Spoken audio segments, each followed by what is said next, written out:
அனைவருக்கும் வணக்கம்ப்பா. கணேசன் மீடியா சேனலுக்கு ஆதரவு கொடுத்துட்ருக்கிற எல்லாருக்கும் மனசார நன்றியை தெரிவிச்சுக்கிறப்பா. மறக்காமல் லைக் பண்ணுங்கள், ஷேர் பண்ணுங்கள், சப்ஸ்கிரைப் பண்ணுங்கள், உங்களுடைய கருத்தை பதிவு பண்ணுங்கள். வாங்க இன்றைக்கி என்ன வீடியோன்னு பார்ப்போம். இது என்ன செடின்னு கண்டுபிடிங்க. இதுவும் ஒரு கீரை வகை தான்ப்பா. வாங்க அப்படியே வீடியோ பார்ப்போம். என்னதுடா ஸ்வீட் பாக்ஸ் பெருசாக வாங்கிட்டு வந்துட்டியா? ஸ்வீட் பாக்ஸில் வாங்க காமிக்கிறேன். வாங்க.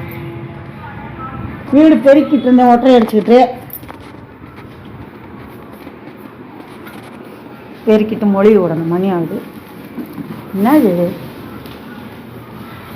அட மாத்தின பொருள் இவ்வளவா? ஆமாம், ஃபுல்லாக இன்ஜின் சம்மந்தப்பட்டது. நான் படித்தது அப்படியே எனக்கே காமிக்கிறேன். இதுதான் நீ படிச்ச இல்லை? ஆமாம். சரி, ஓகே. அப்படியே பத்திரமா வச்சுக்க. பொண்ணு பார்க்க போனோம்னா இதே நாங்கள் படித்தோம்னு சொல்லிக்கலாம். எதுக்கு அந்த வார்த்தையை சொன்னேன்னா, டீசல் மெக்கானிக் இதப்பா படிச்சிருக்கான். ஐடிஐயா ஏதோ ஒன்று சொன்னான். எனக்கு அது அந்த இங்கிலீஷ்லலாம் பெருசாக தெரியாது. கார் இன்ஜினை பற்றி படிச்சிருக்கேன்னு சொன்னான். அப்போ நான் சொல்லுவேன், அதுக்கு தகுந்த மாதிரி வேறு எதனா ஒரு கம்பெனிக்கு வேலைக்கு போனால், அம்மா என்னையை பொறுத்த வரைக்கும் நான் சொந்தமாக செய்கிறதையும் பிடிக்குதுன்ட்டான். பேங்கில் வேலை பார்க்குறவங்க பணம் வசூல் பண்ணுறதுக்கு வீடு வீடாக போகிறாங்க. அவங்களுக்கும் அதே 40,000 50,000 சம்பளம் கிடைக்கிது. அதில் ஃப்ரெண்டு அப்படி இப்படின்னு சொல்லி கொஞ்சம் தண்ணி அடித்து பேரடிச்சியா சரி என்னதை பீடி சிகரெட்டெல்லாம் குடித்து சில பேர் குடும்பத்தில் போய் கொடுக்குறது 20,000 30,000 தான். நான் அப்படியா பண்ணுறேன்? ஒழுங்காக சம்பாரித்து ஒழுங்காக பண்ணிகிட்ருக்கேல்ல.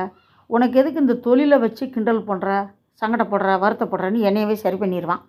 இந்த பொருளெல்லாம் பாருங்கப்பா, நிறைய பொருள் 25,000க்கு மேலே செலவாயிருச்சு. சின்ன சின்ன மெக்கானிக் செட்டில் கொடுக்குறத விட டிவிஎஸ் கம்பெனிலேயே கொடுத்தோம்னா, அதாவது இந்த மாதிரி டீலர்கிட்ட கொடுத்தோம்னா நல்லா பண்ணி கொடுப்பாங்க அப்படின்னு சர்வீஸ் பண்ணி கொடுத்து நல்லா சரி பண்ணி கொடுத்துட்டாங்க. வண்டி இப்போ நல்லா இருக்குது. இருந்தாலும் ஜூபிட்டர் வாங்க போகிறேன்னு சொல்லிக்கிட்டு இருக்கார் ஐயா. ஆனால் இதை வித்துறாதடான்னு சொல்லிட்டேன். இப்போ முதல்ல ஒரு செடி காட்டினேன்ல, செடிங்கிற அது கீரை தான். கீரை செடியெல்லாம் ஒன்று தானே. இது என்னென்னா மாடியில் வளர்ந்துருந்துச்சுப்பா. இதில் நான் கீரையும் பறித்து நான் கடைஞ்சிருக்கேன், பொரியல் பண்ணியிருக்கேன். இது என்னென்னா வெள்ளை வெள்ளையாக வந்துருந்துச்சு. இன்னொரு அம்மா என்ன பண்ணாங்க, நல்லாதே இருக்குன்னு பறித்து செஞ்சாங்க, சொன்னாங்க நல்லாதே இருந்துச்சுன்னு. எனக்கு இந்த வெள்ளை வெள்ளையாக வந்திருக்கிறதுனால ஒரு கொஞ்சம் அதை சாப்பிட்றதுக்கு பிடிக்கல. இருந்தாலும் இந்த மிளகு தக்காளி பழம், மிளகு தக்காளி ஏதோ ஒன்று சொல்லுவோம், கருப்பு கருப்பாக இருக்கும் எண்ணெய் மாதிரியே. இதை சாப்பிட்டோம்னா சூப்பராக இருக்கும். இந்த பழத்தெல்லாம் அப்பப்போ மாடிக்கு போகும்போது பறித்து சாப்பிட்ருவேன். அப்பாவுக்கும் பிடிக்கும், அவருக்கும் கொண்டு வந்து கொடுப்பேன். இதில் என்னென்னா நிறைய மருத்துவ குணம் இருக்குது. அதாவது வகுத்து புண்ணு ஆற்றும், குடலில் புண்ணு இருந்தால் ஆற்றிடும், வெள்ளைப்படுறது தடுக்கும். முக்கியமாக பெண்களுக்கு அந்த மாதவிடாய் நேரத்தில் வயிறு வலி வரும், அதையும் இது சரி பண்ணும். இதெல்லாம் நான் சாப்பிட்டு அனுபவப்பட்டு சொல்கிறேன். இது மற்றவங்களுக்கும் தெரிஞ்சிருக்கும் நிறைய பேருக்கு. இப்போ இருக்கிற பிள்ளைகளுக்கு தெரிய மாட்டேங்குது. அதாவது நம்ம இந்த மாதிரி எல்லாம் செஞ்சோம்னா கஞ்சம் முடித்தவங்க இவங்கெல்லாம் பெருசாக செலவு பண்ணி சாப்பிட மாட்டாங்க. ரொம்ப ரொம்ப சிக்கனமாக பண்ணுவாங்க. கஞ்சம் முடித்தவங்க அப்படின்னு எல்லாம் சொல்லுவாங்க. கஞ்சத்தனம் இல்லைன்னா வாழ்க்கையில் ஒன்றும் பண்ண முடியாது. ஆனால் எல்லாத்துக்கும் கஞ்சத்தனமாக இருக்க முடியாதுல்ல.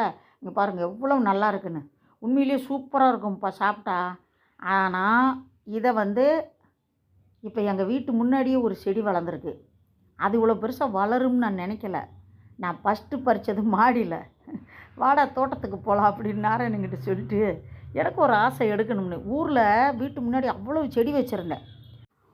புடலங்காய், அவரைக்காய், ரோஸு, கருகப்பில்லை எல்லாம் எங்கள் மாமனார் மாமியார் வச்சதை நானும் கூட சேர்ந்து பாதுகாப்பேன். நானும் வீட்டு முன்னாடி நிறைய செடி வச்சுருந்தேன். சரி அதை விடுங்க, வீடவே வித்தாச்சு, அதை பற்றி பேசி பிரயோஜனம் இல்லை. இப்போ இது வீட்டு முன்னாடி இந்த டப்பாவில் போட்டு வச்சுருந்த மண்ணிலேருந்து எங்கிட்ட வளர்ந்து வந்துருச்சு. அதுவும் எனக்கு கீரை கொடுத்துச்சு பாருங்கள். சில நேரத்தில் என்ன பண்ணுவேன், ஒரு 10-15 இலையை கிள்ளி தண்ணியில் போட்டு கொதிக்க வச்சு குடிச்சிருவேன். கூட கொஞ்சோண்டு சீரகம், ஒரே ஒரு சின்ன வெங்காயம், ஒரு தக்காளியை போட்டு அப்படியே நல்லா கொதிக்க வச்சு சூப் மாதிரி குடிச்சிருவோம். சின்ன சின்ன விஷயந்தாப்பா. இங்கே பாருங்க, சோத்து கத்தாலையெல்லாம் இப்போ நல்லா சாப்பிட்டுட்ருக்கோம். இந்த வெயிலுக்கு அதுக்கும் இவங்க தான் எங்களுக்கு கொஞ்சம் குளிர்ச்சியாக வச்சிட்ருக்காங்க. அப்பப்போ இதையெல்லாம் சாப்பிட்டுட்ருக்கோம். நீங்களும் முடிஞ்ச வரைக்கும் வீட்டு முன்னாடி வைங்க, அப்படி இல்லையா பால்கனியில் இடம் இருந்தால் வைங்க. அதாவது சோத்து கத்தாலை வைங்க. உண்மையிலேயே வீட்டுக்கும் நல்லது. அதை நம்ம அப்பப்போ சாப்பிட்றதுக்கு உதவியாக இருக்கும். கொஞ்சமாக ஒரு இதில் மட்டும் எடுத்து நல்லா ஒரு 7 வாட்டி கழுவணுங்கிறாங்க. அந்த மாதிரி கழுவிட்டு மிக்சியில் போட்டு அரைச்சிட்டு அது கூட ஒரு 4-5 டீஸ்பூன் தயிரை ஊற்றி மோர் மாதிரி கலக்கி குடிங்க. உடம்புக்கு ரொம்ப நல்லதுப்பா. சரியா? சென்னையில் இருக்கிறவங்களுக்கு இல்லை, மொத்தத்துக்கே இப்போ வெயில் அதிகம். முதல்லலாம் சென்னையில் வெயிலும்பாங்க, இப்போ மொத்தத்துக்குமே வெயிலாக இருக்குது. ஒசூரில் அக்கா வீட்டுக்கார்ட்ட கேட்குறேன், அவங்க வீடு எப்பயுமே குளிர்ச்சியாக இருக்கும்பாங்க. அதாவது ஒசூர் ஏரியா. இப்போ அங்கேயே செம வெயில் அடிக்குதாம். இங்கே பாருங்க, இங்கே ஒரு செடி இருந்துச்சு. அந்த மாடியில் இருந்த மாதிரியே இங்கேயும் அப்படி இருந்துச்சு. அதனால் இந்த கீரையை நான் பறிக்கிறத விட்டுட்டேன். அது ஏன் இப்படி ஆச்சுன்னு தெரியல. ஒருவேளை வெயில் அதிகமாக இருக்கிறதுனால இப்படி இருக்கா? ஒன்றும் புரியலை. அதனால் கொஞ்சம் பச்சை பசேர்னு இருக்கிற இலைய மட்டும் எடுத்துட்டு, இந்த மாதிரி வெள்ளையா கோடு கோடாக இருக்கிற இலைய நான் எடுக்கலை. ஆனால் காய் பழமெல்லாம் நல்லா இருக்குது. அதனால் ஆல்ரெடி இதிலேருந்து பறித்து சாப்பிட்டோம்ல, அதனால் இதையும் வீடியோ போடுவோம். சில பேர் இந்த மாதிரி செடி வீட்டு முன்னாடி வளர்ந்துருந்தா பிடுங்கி போட்டுடுறாங்க. அதை ஒரு களை மாதிரி, அது ஒரு வேண்டத்தகாத செடி மாதிரி. அதை அப்படியே விட்டுருங்க. வேறு எந்த கெமிக்கல் உரம் போடாமல் வளர்கிற செடி நம்ம எடுத்து சாப்பிட்லாம், நல்லது தானே. அதுக்காக சொல்ல வந்தேன். மாடியில் எப்படி இப்படி செடி வளர்ந்துச்சு நீங்கள் வளர்க்காம அப்படின்னு சில பேர் நினைக்கலாம். இது என்னென்னா, இந்த தண்ணி க்ளீன் பண்ணுறதுக்காக ஒரு சிலிண்ட்ரு வைப்போம்னு நான் அப்பப்போ சொல்லி வீடியோ போட்டிருக்கேன். அந்த சிலிண்டருக்குள்ளே இருக்கிற அந்த மண்ணை க்ளீன் பண்ணி செஞ்சு அதாவது வேறு எதுவும் மாற்றும்போது புதுசாக சிலிண்டருக்கு அந்த மண்ணெல்லாம் மாற்றுவாங்க. அதுக்குள்ளே போட வேண்டியது இதெல்லாம் அந்த நேரத்தில் எடுத்து ஓரமாக கொட்டி வச்சுருவாங்க. அதிலிருந்து செடி வளர்ந்துருது. எங்கேருந்துதே வளருது. இயற்கை எவ்வளோ பெரிய விஷயம்ப்பா. அங்கே போய் யார் இந்த மலத்தக்காளி விதையெல்லாம் போட்டாங்க? வேப்ப மரம் வேறு முளைச்சிருந்துச்சு. அந்த வீடியோ கூட போட்டிருந்தேன். ஆனால் உள்ளே எல்லாம் ஒன்றும் பிரச்சனை இல்லை, மேலோட்டமாகவே முளைச்சிருக்கு அப்படின்னு அப்பப்போ. ஏன்னா அது பில்டிங்கில் பிரச்சனையாட்டு என்ன பண்ணுறது. நாராயணன் என்னை கூப்பிட்டுக்கிட்டே இருக்கான். என்னம்மா நீ கீழே ஏதாவது ஒன்று பண்ணிக்கிட்டு இருக்க, மேலே ஏதாவது ஒன்று பண்ணிக்கிட்டு இருக்கேன்னு கூப்பிட்டுக்கிட்டே இருந்தான். இருடா, நம்மளுக்கும் ஒரு வீடியோ வேணும்ல. நல்ல விஷயம் தானேப்பா போடுறேன். பொய்யான விஷயத்தை நான் போட்டால் தானே தவறு. அதனால் கொஞ்சம் இருடா அப்படின்ட்டு வீட்டுக்கு போனேன். அதுங்குள்ளே அப்பா ஒரு கட்டு இந்த மலத்தக்காளி கீரையை வாங்கி வச்சுருந்தார். அன்றைக்கிதே செம காமெடி. சரின்னு சொல்லிட்டு அதுக்கப்புறம் அந்த கீரையெல்லாம் க்ளீன் பண்ணி எடுத்து ஓரமாக வச்சுட்டு, ஏன்னா கீரை நான் ரொம்ப பறிக்கலை, பழம் காய் அது மாதிரி தானே பறித்தேன். இப்போ இந்த கீரையில் இருக்கிற குச்சியெல்லாம் ஒரு கவரில் போட்டு வச்சுருவேன். அதை மறுநாள் இல்லாட்டி ஒரு 2 நாள் கழித்து ஒரு 4-5 பூண்டு பல், சின்ன வெங்காயம் ஒரு 4-5, ஒரு 2 தக்காளி, சீரகம் எல்லாத்தையும் போட்டு கொதிக்க வச்சு லைட்டாக உப்பு போட்டு, கீரை பொரியல் பண்ணும்போது செய்யும்போது அரை வேக்காடு இருந்தால் கூட பரவாயில்ல, உடம்புக்கு நல்லது. ஆனால் குச்சிகளை கொதிக்க வைக்கும்போது நல்லா கொதிக்க வைக்கணும். அப்போத்தான் அந்த குச்சியில் இருக்கிற சாரெல்லாம் இறங்கும்.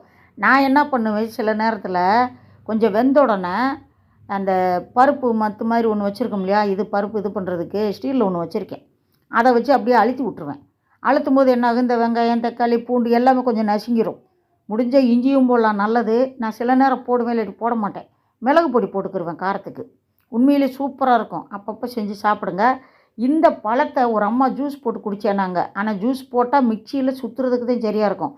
நிறையா இருந்தால் ஜூஸ் போட்டு குடிக்கலாம். அப்போது அந்த கிராமங்கள்லாம் பார்த்திங்கன்னா நிறையா இருக்கும், அவங்க போட்டு குடிக்கலாம். சரிங்களாப்பா? வீடியோ பிடிச்சிருக்குன்னு நினைக்கிறேன். முழுசாக வீடியோ பார்த்ததுக்கு ரொம்ப நன்றியை தெரிவிச்சுக்கிறப்ப அடுத்த வீடியோவில் சந்திக்கலாம். அதுவரை பாய்ப்பா.